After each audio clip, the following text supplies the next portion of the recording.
Start. प्रकृति के आधार पर विद्वान निबंध के मुख्यतः 4 प्रकार मानते हैं: वर्णनात्मक, भावात्मक, व्याख्यात्मक तथा विचारात्मक। स्टॉप। वर्णनात्मक: किसी घटना, वस्तु एवं दृश्य का सजीव वर्णन रोचक तरीके से किया जाता है। स्टॉप। भावनात्मक: कल्पना प्रधान, चिंतन मनन से हटकर जीवन में राग और भावना का संचार करने वाले विषयों को भावात्मक निबंधों की श्रेणी में रखा जाता है। स्टॉप। व्याख्यात्मक: किसी विषय जैसे ऐतिहासिक, पौराणिक तथा जीवनियाँ आदि से संबंधित कहानी तथा कथा का रोचक वर्णन इसके अंतर्गत आता है। स्टॉप। विचारात्मक: मनोवैज्ञानिक, साहित्यिक, सामाजिक, दार्शनिक, वैज्ञानिक एवं विषय संबंधी जैसे अर्थशास्त्र आदि से संबंधित सिद्धांत तथा विचार सूत्र इसके अंतर्गत आते हैं। स्टॉप। चिंतन, मनन, अनुभव तथा तर्क के आधार पर विचारात्मक निबंधों का सृजन होता है। स्टॉप। पैरा। विभिन्न प्रकार के निबंधों में से विचारात्मक निबंधों को सर्वश्रेष्ठ माना जाता है, क्योंकि केवल विचारात्मक निबंधों में ही लेखक को अपने भावों तथा भाषा की पूर्ण अभिव्यक्ति करने का पूरा स्थान और अवसर प्राप्त होता है। स्टॉप। इसलिए सामान्यतः विचारात्मक निबंध को अन्य किसी अपेक्षा श्रेष्ठ माना जाता है। स्टॉप। यद्यपि भावात्मक निबंध की अपनी विशेष महत्ता है। स्टॉप। यह ध्यान रखा जाना चाहिए कि कोई भी निबंधकार विचारात्मक एवं भावात्मक में से किसी भी तत्व की अवहेलना कर निबंध की रचना नहीं कर सकता।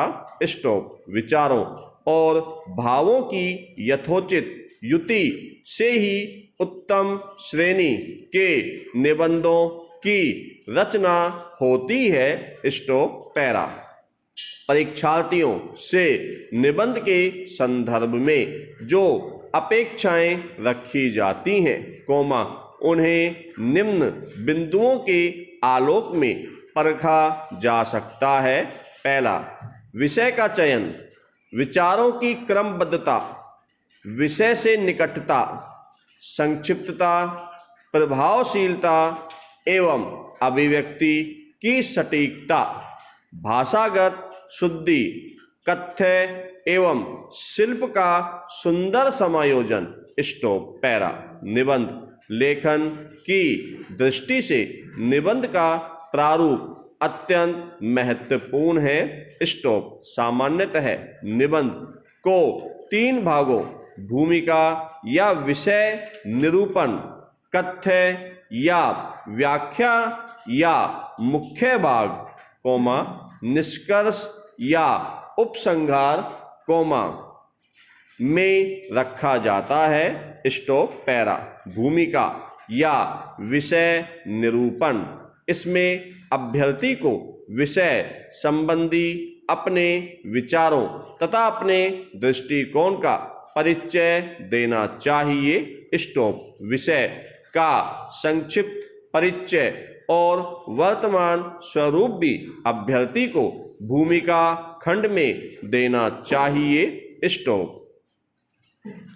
भूमिका लिखते समय यह ध्यान में रखना अपरिहार्य है कि भूमिका का विषय से सीधा जुड़ाव होना चाहिए और विचारों को संयोजित होना चाहिए, क्योंकि गोल मोल और अनावश्यक बातों को भूमिका में लिखने से एक और विषय से संबंध टूटेगा, वहीं दूसरी ओर विचार क्रम टूटने से परीक्षक पर अच्छा प्रभाव नहीं पड़ेगा। Stop para. कथ्य या व्याख्या या मुख्य भाग विचारों का विश्लेषण तथा औचित्यपूर्ण क्रमबद्ध प्रस्तुतिकरण इस खंड की पहचान है। स्टॉप। अभ्यर्थी को इस खंड में विषय का विवेचन तथा विस्तार करना होता है। स्टॉप। विषय संबंधी आपके ज्ञान के परीक्षण के लिए इस भाग को उचित महत्व दिया जाना चाहिए। स्टॉप। यह ध्यान रखना चाहिए कि विचारों की क्रमबद्धता इस खंड में अंक प्राप्ति की दृष्टि से महत्वपूर्ण है।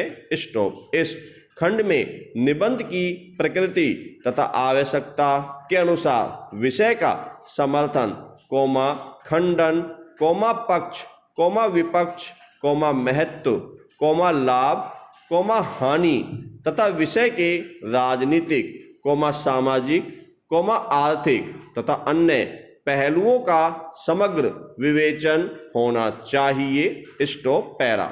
निष्कर्ष या उपसंहार। अभ्यर्थी पर ध्यान रखे कि यदि वह सही निष्कर्ष नहीं लिख पाता और परीक्षक पर अंत तक सकारात्मक प्रभाव बनाए नहीं रख पाता तो अच्छे अंक प्राप्ति की संभावना क्षीण हो जाती है। स्टॉप। वस्तुतः अभ्यर्थी को इसे समुचित महत्व देना चाहिए। स्टॉप। अभ्यर्थी ने चाहे भूमिका या विषय विवेचन कितना अच्छा किया हो, पर निष्कर्ष की गुणवत्ता बनाए रखना अत्यंत महत्वपूर्ण है, जिसकी किसी भी परिस्थिति में अवहेलना नहीं की जा सकती। स्टॉप। निष्कर्ष में अभ्यर्थी द्वारा उपर्युक्त लिखित बातों को संक्षिप्त रूप से लिखा जाता है। स्टॉप। ध्यातव्य है कि निष्कर्ष में विचारों को दोहराया जाता है, शब्दों को नहीं। स्टॉप। निष्कर्ष ऐसा होना चाहिए कि परीक्षक को यह अनुभूति हो कि इस विषय पर इससे अधिक नहीं लिखा जा सकता। स्टॉप। निबंध की समाप्ति किसी ऐसे सूत्र, वाक्य, उद्धरण या काव्य पंक्तियों से की जा सकती है जो निबंध में प्रस्तुत विचारों का सटीक पोषण करने के साथ साथ निबंध के सौंदर्य में भी वृद्धि करे। Stop para. निबंध के लिए परिमार्जित भाव के साथ परिष्कृत भाषा की भी आवश्यकता होती है।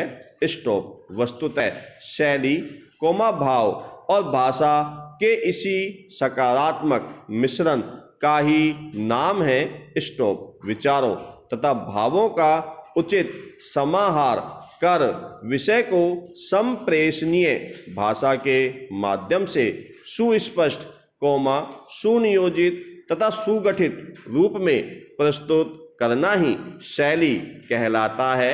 स्टॉप। प्रत्येक लेखक की शैली अलग होती है क्योंकि सभी व्यक्तियों के भाव तथा विचार एक समान नहीं हो सकते, इसलिए शैली की विभिन्नता स्वाभाविक है। स्टॉप। शैली को भाषा, भाव तथा विचार के आधार पर वर्गीकृत किया जाता है। स्टॉप। भाषा के आधार पर शैली को 5 प्रकार में वर्गीकृत किया जा सकता है। समास शैली, व्यास शैली, प्रसाद शैली, विक्षेप शैली एवं प्रलाप शैली। स्टॉप। निबंध लेखन में प्राय समास शैली, व्यास शैली और प्रसाद शैली का ही प्रयोग किया जाता है? स्टोव।